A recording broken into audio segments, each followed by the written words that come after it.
Шестой луч, как мне кажется, связан с контролем человеческой эмоциональности, и этот контроль на себя берет религия. Как открытие себя проявляет в качестве шестого луча, луча идеализма и преданности, и имеет ли оно связь с религией? Да, действительно, если мы начинаем рассматривать то открытие, которое мы сделали относительно проявления звука, света и цвета, и которое, конечно же, относится к проявлению, собственно, человеческого ума или микрокосма, в котором существует сам человек, то да, непосредственно сами религии, которые создаются извне и проникают уже во внутреннее существование человеческого ума, есть не что иное, как следствие проявления именно активности шестого луча, луча преданности и идеализма. И этот луч непосредственно всегда имел и имеет связь с созданием всевозможного рода духовных учений, которые потом и превращаются в религии. Поэтому вывод, который мы сегодня сделаем относительно уже качества проявления нашего открытия на уровне шестого подлуча, должен бы звучать следующим образом. Библейский постулат: в начале было слово или звук, и слово было Бог, имеет продолжение и звучит как «и впоследствии будет свет, и свет есть Бог». Вселенные, сопредельные с нашей реальностью или с нашей Вселенной, где существует, собственно, сам человек, является для нее, для вот этой реальности божественными, поскольку обычному человеческому уму невозможно проникать и присутствовать в них, в этих реальностях, без признания им самой сути божественности. То есть без признания того, что существует совершенно иным образом, нежели сам человек. Существуют по другим законам, которые недоступны для человеческого понимания. Таким образом, становится ясно, что тот постулат изначальный, который был выдан, уже был в Библии, и который звучал, что вначале было Слово, и Слово было Бог, обозначает лишь одно, что вначале было проявление глубинной реальности, или той части, которая проявлена в глуби Тора, и это состояние и дало возможность проявиться в человеческом уме пониманию того, что на самом деле есть Бог. Но по мере развития самого человека и стремления этого человека к свету, и сами религии непосредственно заставляли этого человека понимать внутри своего ума, что свет изначально существует, и стремиться к этому свету, эти религии и давали повод для того, чтобы человек развивался в своем собственном уме, и все время этот ум расширялся, как расширялось, собственно, и сознание самого человека. То есть все религии прошлого, начиная от религии иудеев, возникшей 5500 лет назад, утверждавшей, что Бог есть Слово, и последний, ислама, утверждающий, что нет ничего, кроме Аллаха, являются лишь отдельными вехами эволюции человеческого ума, стремящегося от постижения им внутреннего. Конечно, первая религия, которая появилась 5500 лет, мы такую дату выдали, и она действительно является правильной датой, то есть датой появления непосредственно религии иудеев, которая записана была в Торе. В этой религии было сказано, что основой проявления всего божественного здесь на земле было, конечно же, слово, то есть был звук. И по мере уже появления других религий, как вы понимаете, буддизма, затем христианства и после этого ислама, уже стало более четко конкретизироваться проявление и другого состояния человеческого ума, который присутствует не только при наличии в нем какого-либо звучания или присутствии в нем слова, а уже и при присутствии в нем уже и света или мудрости. И эта мудрость как раз выходит из сопредельной с нашей реальностью или нашей Вселенной мира, из того мира, где и тоже присутствует присутствует Бог. И Бог, как вы понимаете, Он присутствует как в субматериальном мире, в глубинной реальности. Это отдельный Бог, свой Бог, Бог лунной иерархии. И есть Бог солнечной иерархии, который мы называем просто как иерархией. И этот Бог функционирует уже, в отличие от Бога, который находится в субстанциальности и который функционирует на основе энергии третьего луча, то Бог солнечной энергии функционирует уже на энергиях второго луча. И вот смесь энергии второго и третьего луча, которые происходят внутри сначала существования микрокосма человека, и потом они переходят на планетарную реальность, и есть не что иное, как постоянное соединение внешнего Бога, созданного на уровне второго луча или второлучевых энергий, с тем Богом, который создал проявление самого себя же на уровне лучевых энергий или на уровне лунной реальности. Вот на земной реальности, именно в мире существования самого человека и создана вот эта вот смесь энергии, в которых человек присутствует и которые он пытается определенным образом совместить между собой так, чтобы у него в эмоциональном плане произошел некий порядок, некая гармония, некое магическое существование цельностей. И вот это вот состояние ритуала порядка и магии, который создается с уровня седьмого луча и может быть достигнуто только лишь при давлеющем влиянии на существование человека энергии идеализма и преданности, или преданности эмоциональным идеалам. Поэтому все религии занимались тем, чтобы в человеческом существовании сделать так, чтобы его эмоциональный план, то есть то место, где действительно присутствует то поле Курукшетры, та вечная битва между звуком и светом, вот это место было успокоено, и это место находилось в том состоянии, когда оно позволит уже самому человеку перейти в умственное свое существование из телесного существования, на основе успокоенности эмоционального тела, и уже в умственном своем состоянии человек начинает двигаться либо в направлении, опять же, своей материальности, то есть по пути инволюции, либо двигаться в направлении своей духовности, то есть в направлении проявления в нем же света. Иначе никак. Поэтому все религии прошлого, начиная от иудаизма, который просто дал понятие звука или слова, и уже ислама, который дал проявление Аллаха как некого существования света и находящегося вовне, все эти религии были ничем иным, как отдельными вехами для того, чтобы человек в конце концов мог пройти по пути эволюции своего сознания, или же инволюции, в зависимости от того, как та или иная религия выдавала особые взгляды на существование самого же этого человека. И нам следует, конечно же, обратиться сейчас к той работе Алисы Н. Белли, которая называется «Судьба наций», где непосредственно и идет речь о проявлении на территории, как там сказано, России,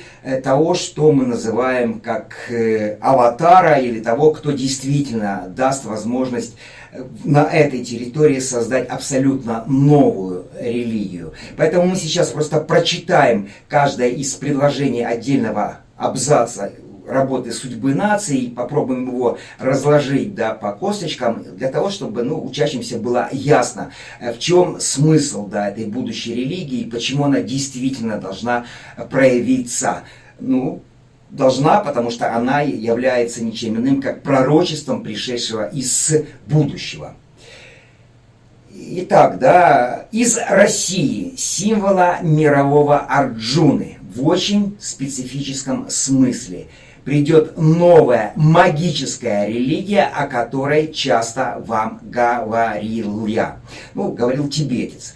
То есть, в чем смысл символа мирового Арджуны? Арджуна, как вы понимаете, был никем иным, как проявлением уже арийского существования человека, в то время как Кришна, он собою давал, своим символом существования давал веху, высшее проявление непосредственно атлантического человека, то есть того человека, который достиг уровня своего некого совершенства. Но это был еще не арийский человек, это был просто атлантический человек. И Кришна именно был этим атлантическим совершенным человеком, который и наставлял Арджуну, арийского, да, проявления человечества, для его существования в будущем на основе того опыта, который, собственно, сам Кришна, ну, за много своих перевоплощений в той же атлантической эпохе получил.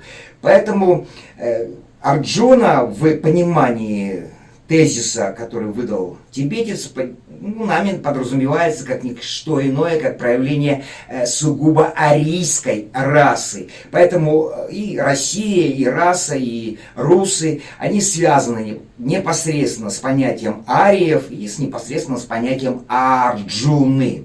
Ну а что говорится о магической религии, то это религия, которая будет построена не на основе идеализма и преданности, а на основе как раз уже седьмого луча ритуала, порядка и магии. То есть это будет совершенно новая религия, которая будет замыкать себя на существование уже человеческого ума, а не на существование человеческих эмоций. И далее, да, цитируем все того же тибетца. Вот эта религия, она будет продуктом великого, скорого сближения между человечеством и иерархией. Ну, сближение между человечеством и иерархией обозначает лишь то, что верхние границы, которые, ну, присутствуют вот в каждом человеке, как проявление микровселенной и вообще в планетарной реальности, в солнечной реальности, эта граница будет размываться. И вот эта граница как раз и разделяет само человечество, существующее в своем микрокосмическом, да, функционировании, и саму иерархию, которая проявляет себя в макрокосмосе. И вот сама эта религия и даст возможность сблизиться между собой макрокосму и микрокосму, самому человечеству и той иерархии, которая через уже проявление света здесь в нашей реальности и влияет на эволюцию самого же этого человека. И далее читаем. Весь мир будет залит сиянием солнца правды, исходящим из этих двух центров духовной силы, насыщающей свет, который всегда сиял на востоке и осветит Запад. То есть мы говорим, что как раз после проявления этой самой религии и появится солнце правды, или мы говорим свет. Тот свет, который исходит из реалий духовной иерархии. И сама Россия, будучи, ну, центром, да, разделяющим, собственно, Запад и Восток, и будет тем самым местом, которое уже осветит с уровня своего собственного существования, жизни, проявления цивилизации, которая будет освещена солнцем культуры Востока. То есть вот этот двуглавый орел, который как раз и присутствует в гербе России и является ничем иным, как символом, который показывает именно существование самой этой России и в реалиях Востока, и в реалиях Запада. И этот орел, соединенный на основе своего, двуглавый орел, соединенный на основе своего обычного тела, и будет тем самым символом соединения Востока и Запада на уровне самой той же России или на уровне все той же религии, магии, магической религии, которая должна проявиться непосредственно уже в самой России. И далее мы цитируем все того же тибетца.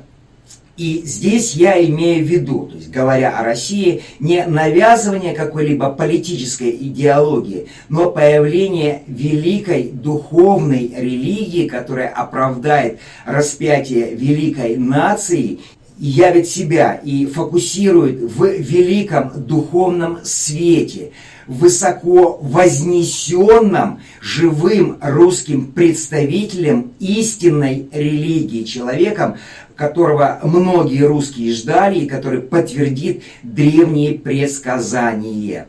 Ну, то есть мы говорим о том, что да, действительно, здесь в реалиях России должна проявиться некие взгляды на существование всего мира, и они не будут основаны на идеологии, которая непосредственно, когда писалась работа Алисы Энбели, себя основывала на идеологии коммунизма. Отнюдь. Это будут совершенно иные взгляды, которые будут связаны с проявлением духовности или с проявлением, собственно, света. И вот эта религия духовного типа, она и оправдает то великое распятие, в котором присутствует сама Россия. Это распятие и связанное с ее разделением между сутью самого существования Востока и его культуры и сутью существования Запада, его цивилизации. И это распятие между культурой и цивилизацией в конце концов будет закончено, ибо с этого креста Россия должна быть снята. И непосредственно мы далее обратим внимание на то, что это будет осуществлено высоко вознесенным живым русским представителем истинной религии. Вот слово «высоко вознесенный живой русский» это означает, что этот русский имеет уже посвящение вознесения, то есть пятое посвящение у него уже есть, но он еще будет человеком, то есть он еще не будет находиться в том состоянии вознесения, в котором, собственно, находится сам Учитель Иисус. Он будет проявлен во плоти, он будет проявлен в форме, и он в этой своей форме и будет передавать духовные знания всему миру через непосредственно Россию, да, через непосредственно русскую интерпретацию идеи. Здесь речь идет о России и появлении в ней того, кто откроет путь человечеству в завтра через выдачу ему новой религии. И где этого человека в России надо ждать? Ну, конечно, когда писалась сама работа «Судьба нации», то тогда, в то время, и для Алисы Энбели, и для тибетца не было понятия России. Тогда была проявлена другой вид государства – Союз Советских Социалистических Республик. Но вместе с тем и тибетец, и Алиса Энбели подразумевали под Союзом Советских Социалистических Республик именно саму Россию, именно те народы, которые называются русскими, те, которые признают существование расы, арийской расы, именно эти русские и есть не что иное, как наполнители самой России. И где есть русские, там есть и Россия. Ну, если мы говорим сегодня об Украине, то, которая себя пытается определенным образом позиционировать как некое отдельное формирование, никакого отношения не имеющее к русским, то это глубокое заблуждение и самой же Украины, поскольку сама же это и Украина была изначально создателем этой самой Киевской Руси. И только сейчас, в настоящее время, когда она на базе этой Киевской Руси объединила вокруг себя окраины других империй, эта самая же Украина и является тем микрокосмом для макрокосма России, который действительно находится в распятом состоянии между той же Западной Украиной и той же Восточной Украиной, в которых присутствуют абсолютно разные идеологии восприятия, все того же человеческого существования. Можно ли понимать так, что все религии прошлого – это религии конфликта между мудростью и интеллектом? И окончательной его религией будет та, которая этот конфликт завершит постижением человеком мудрости, без конфликта с его же интеллектом. Конечно, все религии, которые сегодня находятся в нашей реальности, они есть не что иное, как место, поле битвы, Курукшетры, того, что мы называем конфликтом между мудростью, между светом и между интеллектом, между словом. И вот конфликт между словом и светом создает огромное множество всевозможного рода религий, каждая из которых выбирает себя либо за основу свет, либо за основу звук, либо свет.